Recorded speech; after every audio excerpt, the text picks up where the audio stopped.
Hello, it's reading rush day 2, and I just got back from the doctors. And I am a-okay. I just had something going on with my throat that I'll have to take medication for a bit. I didn't get much reading done because I actually went right into the doctor's office. And now I'm just going to make some lunch and get as much reading done as possible. I was given the A-OK to go back to work, so I'm excited for that because I really don't like being stuck at home. He said, because of course working, all of our masks are mandatory, there's a lot of stipulations for me going back right now. But I got a little bit more of the Royal We completed. Now I'm going to start in on Starsight and see if I can't get some reading done. I had to charge my e-reader, so I'm switching over to a book right now.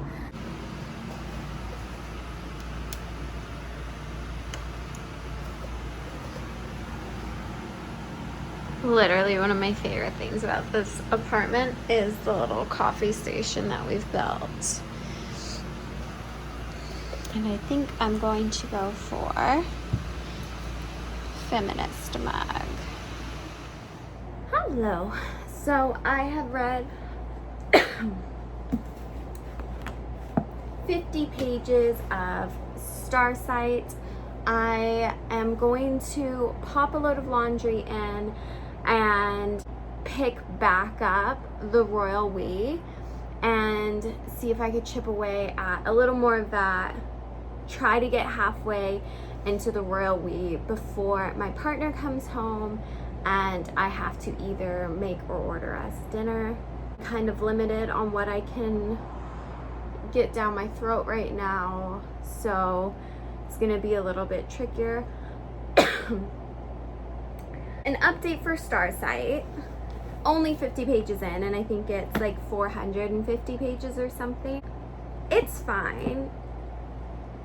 I think what drew me to the first one was there were so many relationships, and our protagonist was just so intriguing and interesting and funny. I just realized I'm cutting off like most of my head. Anyways, but with Starsight right away, it's kind of hopping on to, no spoilers, but it's hopping on to where we left with the whole aliens in the last one. So a little fun fact about me, I think a big reason I don't like sci-fi is because I just can't be bothered about aliens. Like the second space is involved, I genuinely throw my hands up. I don't care. I don't care. They're like, oh, and then the pilot, I don't care. You couldn't pay me to care. I don't know what that is. So I'm hoping that it does steer a little bit. I know it's a space. I'm just now hearing my own thoughts. You know when you hear your thoughts out loud and you're like, you don't make sense. I know it's a space novel and I want less space. So we'll see how that goes. Back to it. I'm officially 50% of the way through the Royal We. I just got into part 3. This is going to be a bit of spoilers because I need to speak my thoughts, but to speak it is going to give away some of the book. So if you haven't read it or plan on reading it, probably skip ahead a couple of minutes. Our 2 leads just broke up. Here's my problem. It was my consistent problem that I had yesterday. So, do you know what? I'm just gonna close this one. So, the straw that broke the camel's back was our lead female saw our prince go to a family or royal event, I think it was a wedding, with another female. That was her line in the sand. That was enough for our lady protagonist. My problem with that is leading up to this event, multiple times we see our prince make multiple decisions to chip away at our lead protagonist's self-worth and self-esteem. He continues to make these decisions that ultimately kind of play her the fool, make her look tardy in the papers, whatever.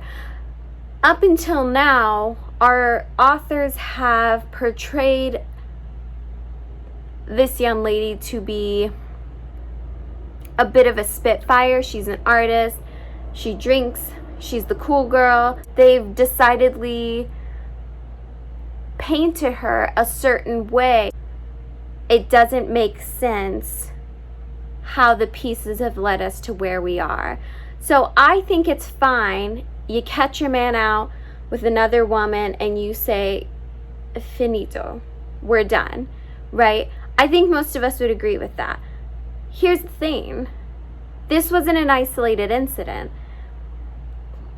He publicly humiliates her at his birthday party with said girl. She kisses him, I think it's on the cheek, but she kisses him in front of her entire family, his entire family, and she's really upset by this, but brushes it under the rug. Even the dad points out, you're kind of letting yourself slip away in this relationship. Time and time again, he makes it very clear in the press that he's not interested in a serious relationship. So essentially calling her a floozy, a flame, whatever. And she swallows all of that.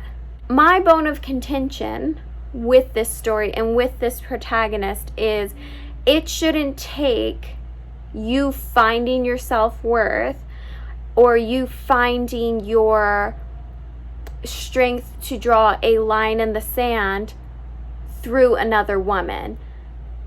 This prince decidedly made numerous choices to chip away at our protagonist time and time again.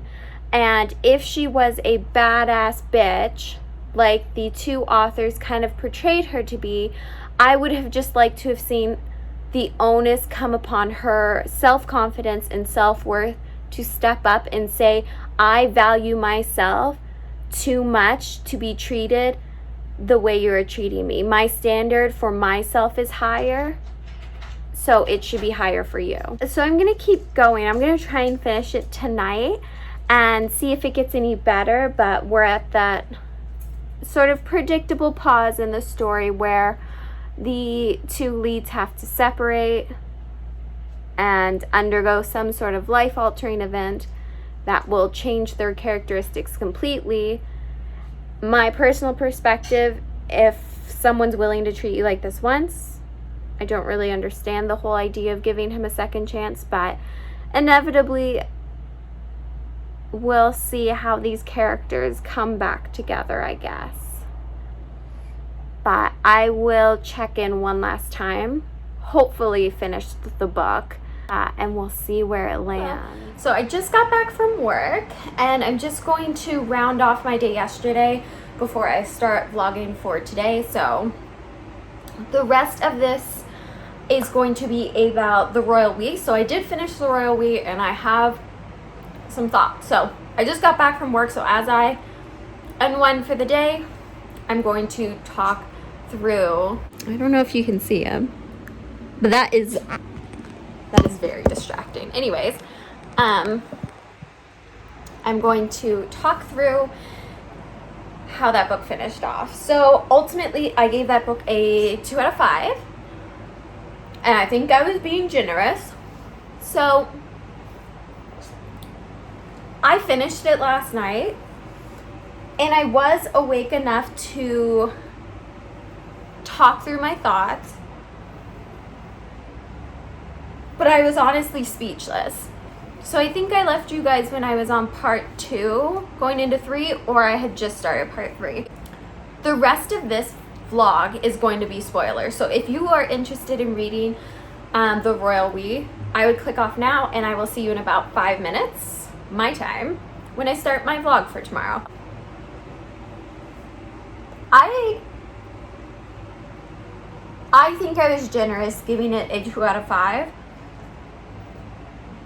By the end of the book, this was not a romance for me. This was two people circumstantially finding themselves in a very toxic relationship. This was a mess. Our lady heroine is broken up with Nick, who's the prince. Nick has a brother named Freddie. Our lovely protagonist proceeds to kiss his brother. Here's the thing. They break up. She decides she's gonna live her best life and go get promiscuous. And listen, do you. I think that's fine. Here's the thing. Okay. When we get to the level that you are making out with your ex's brother, you gotta evaluate yourself and your life choices. That is not normal. That is not you doing you. That is not quirky. That is not fun. And then they get back together. Does she tell him? Absolutely not. He proposes. Does she then tell him? Absolutely not. And then he finds out, maybe like 50 pages before the end of the book, they still get married.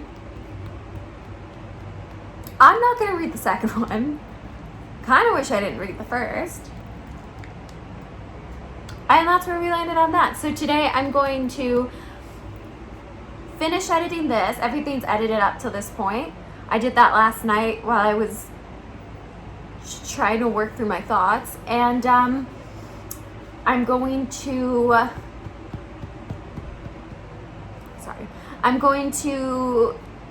continue on with Starsight and read The Farm.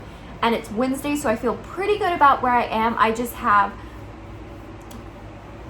those two to get through, and then the Poet X, which is really fast, and then the rest of my audiobook, which is 3 hours. I'm gonna upload this, and I will see you guys about 5 minutes from now when I start my next clip.